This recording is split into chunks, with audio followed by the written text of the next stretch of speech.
In the chaos of the Vietnam War, one of the most important and brutal stories was never officially recorded. It wasn't about elite infantry or high-tech helicopters. It was about gun trucks, makeshift armored beasts built by mechanics, crewed by kids barely out of high school, and forged in blood and necessity. These weren't part of any army plan, but without them, entire convoys and the war effort would have collapsed. These trucks were hunted relentlessly, hit with mines, ambushed by RPGs, and left to fight back with whatever steel, firepower, and raw guts they could bolt together. They were the underdogs of the battlefield, unseen, uncelebrated, but absolutely essential. If you're into untold war stories, forgotten heroes and machines that should have never worked but somehow did, hit like and subscribe. We're on the road to 10,000 subscribers, and your click brings us one step closer. This is the forgotten war within the war. By 1967, the U.S. military machine in Vietnam had become a logistical monster. Thousands of troops were spread across hundreds of remote bases, especially in the Central Highlands, places unreachable by anything except convoys of trucks. Every bullet, every artillery shell, every gallon of fuel for helicopters and APCs had to be driven in, often through hostile terrain. The roads weren't just supply routes, they were arteries. Cut one, and everything downstream bled. Route QL-19, for example, stretched from the coastal port of Quy Nhon, deep inland, to bases like An Khê and Pleiku. Without that single road, the entire Central Highlands could be lost. The U.S. had air superiority, yes. Helicopters gave speed and reach. But none of it mattered if the fuel, ammo, and rations didn't arrive. The Viet Cong and North Vietnamese army figured that out fast. The war wasn't just being fought in the jungle, it was being won or lost on the road. And that road was about to become a battlefield. On paper, a convoy looked safe. Dozens of trucks rolling together, a few jeeps with machine guns, maybe some military police along the way. But in reality, it was a rolling death trap. The trucks themselves were soft-skinned cargo haulers, built to carry gear, not take hits.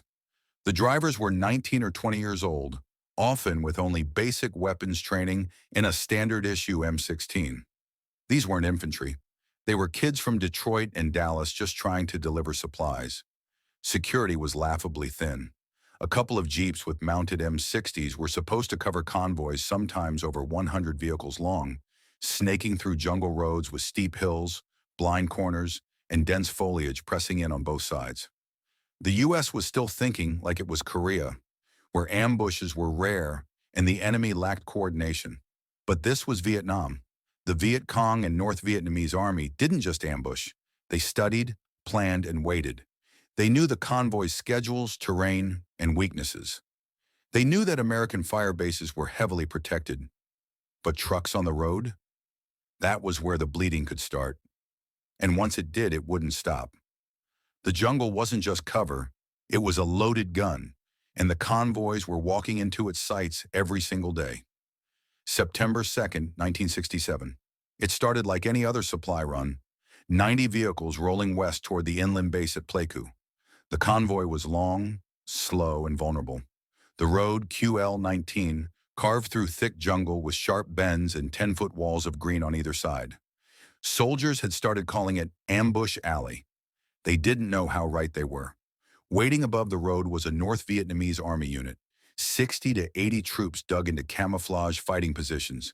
Rifles loaded, recoilless rifles aimed, claymores wired, RPGs locked. They had scouted this route, knew the convoy's timing, and knew exactly where the kill zone was. The trap sprung as the lead vehicles rounded a curve.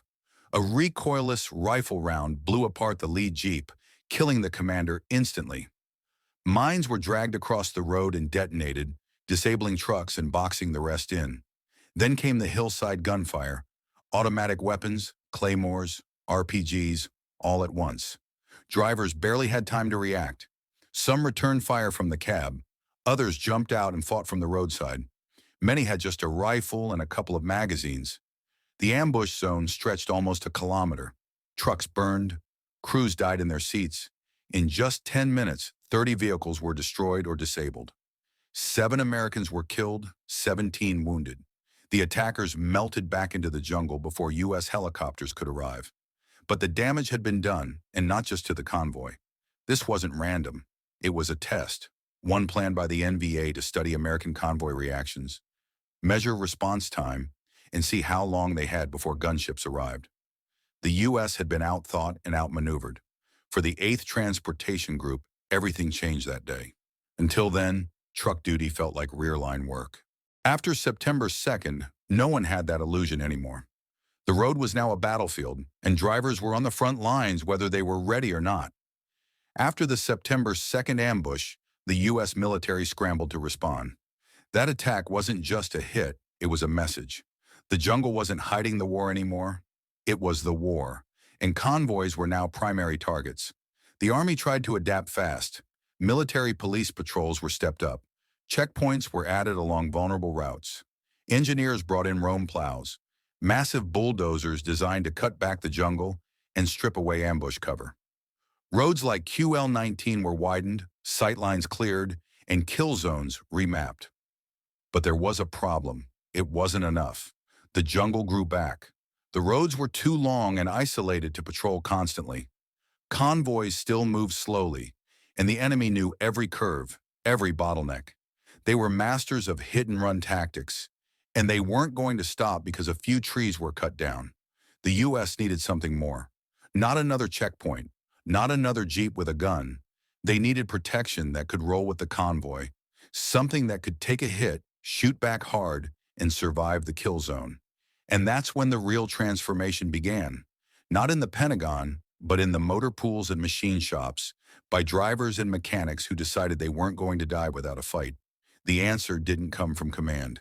It came from the ground, from the men who were being shot at every day. If no one was going to protect them, they'd protect themselves. They looked at what they had.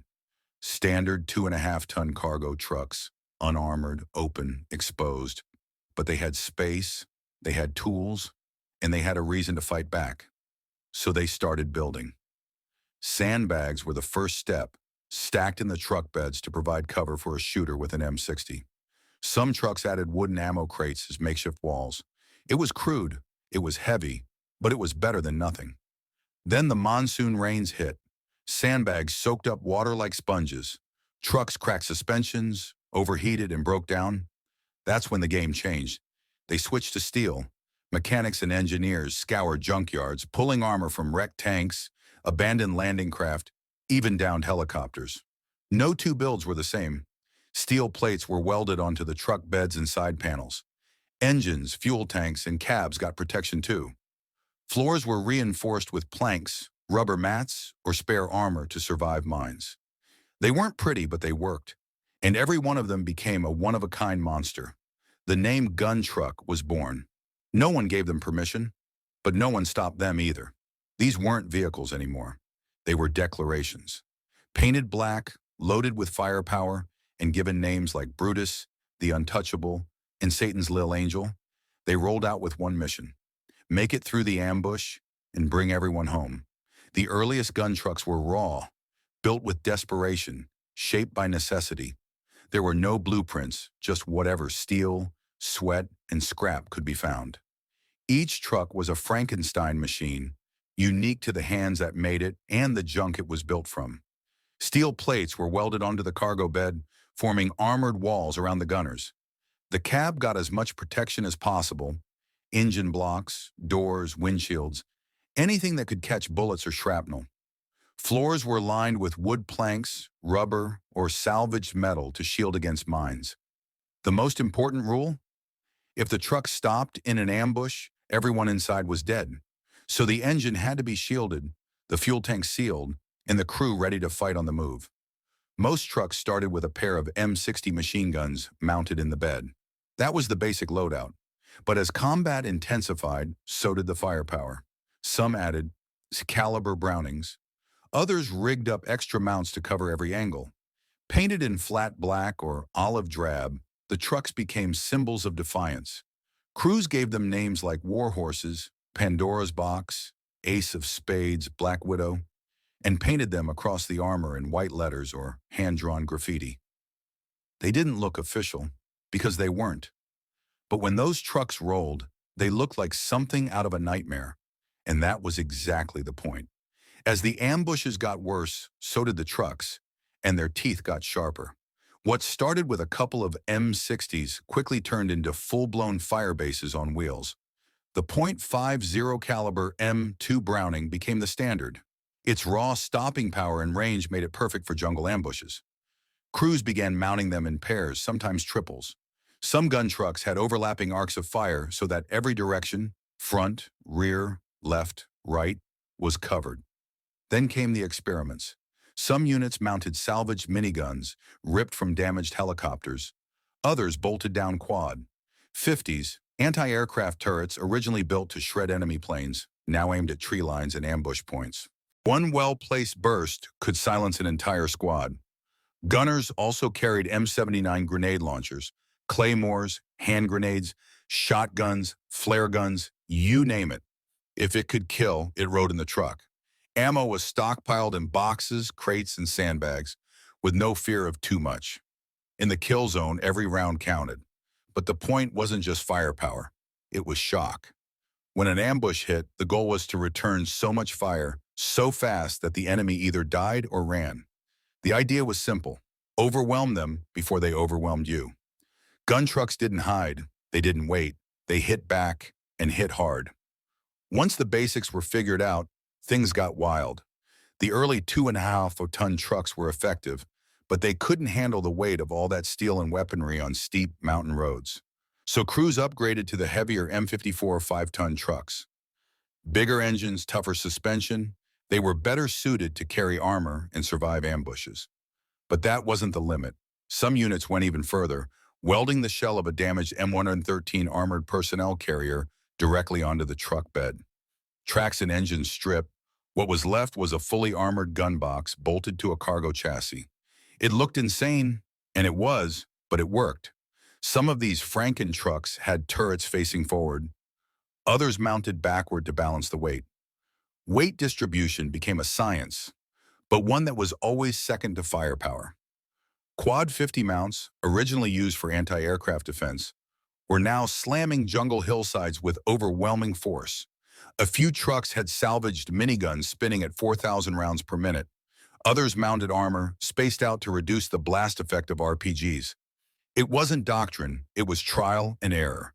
Fail, adapt, survive. Top-heavy, overloaded, and borderline illegal by military standards, these trucks still became legends. They could absorb hits that would destroy a regular vehicle and fire back 10 times harder. Gun trucks weren't built for comfort. They were built for war, and they were redefining what it meant to be a support unit in Vietnam. Inside every gun truck was a crew of about 5, a driver, a truck commander, and 2 or 3 gunners. They weren't special forces. They were transportation soldiers, mechanics, and volunteers, guys who refused to be sitting ducks. What they lacked in formal training, they made up for with grit and instinct. Each member had a role. The driver had to keep the truck moving no matter what, because stopping in a kill zone usually meant death. Gunners had overlapping fields of fire, covering all directions. The commander called the shots, managed ammo, and coordinated with other trucks mid-attack. Tactics were simple but brutal. When an ambush hit, cargo trucks were ordered to push through and escape the kill zone. Gun trucks, they did the opposite. They drove into the fire. Some convoys used a technique called bumping. A lead gun truck would stop in the kill zone and lay down suppressive fire. Once the second gun truck arrived, the first would pull forward to rejoin the column. This leapfrogging method ensured continuous coverage without leaving anyone behind. Gun trucks also rescued wounded drivers, protected disabled vehicles, and cleared blocked roads under fire. They didn't just fight, they saved lives. Every crew developed their own tactics. No manuals, no rehearsals, just hard-earned experience written in bullet holes and burn marks.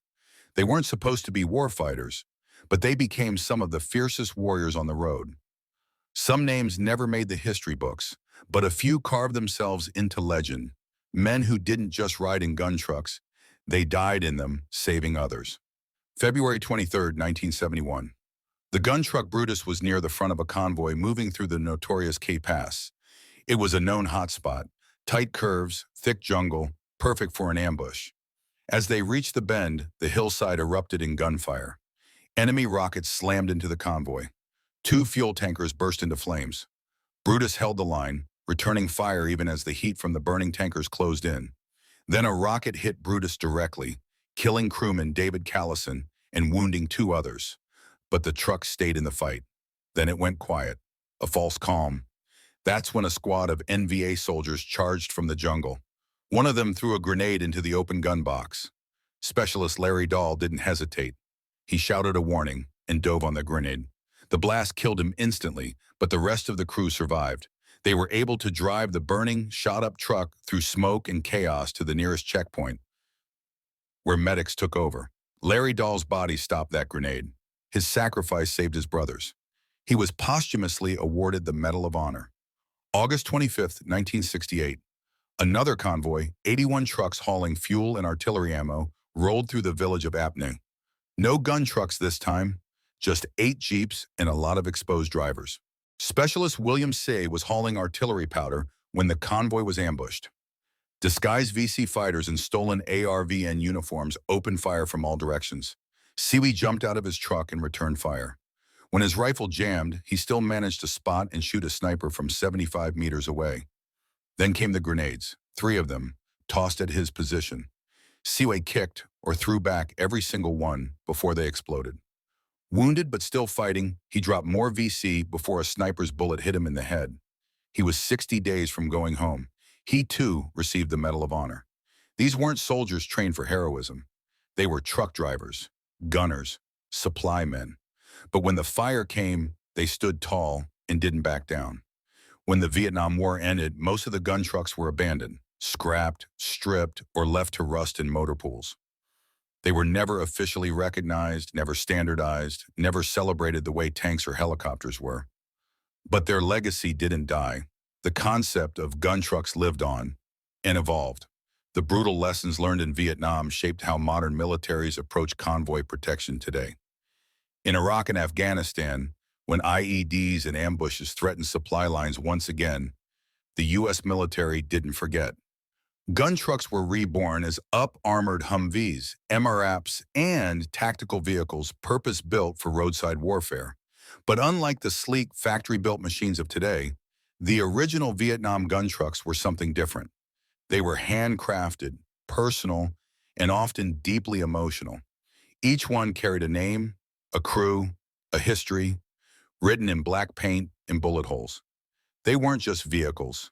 They were statements, a message to the enemy, we're not going down easy, and a promise to every truck behind them, you're not alone. They weren't in the recruiting posters. They didn't get parades, but the gun trucks of Vietnam were some of the fiercest warriors of that war, built by necessity, manned by courage, and remembered by too few. They turned supply convoys into rolling fortresses, held their ground under fire, and saved lives when everything else failed. They were improvised, illegal, and unstoppable. This was the war behind the war. So if this story hit you, subscribe and share it. We're chasing 10,000 subscribers and bringing more forgotten legends back to life. Because stories like these, they deserve to be told.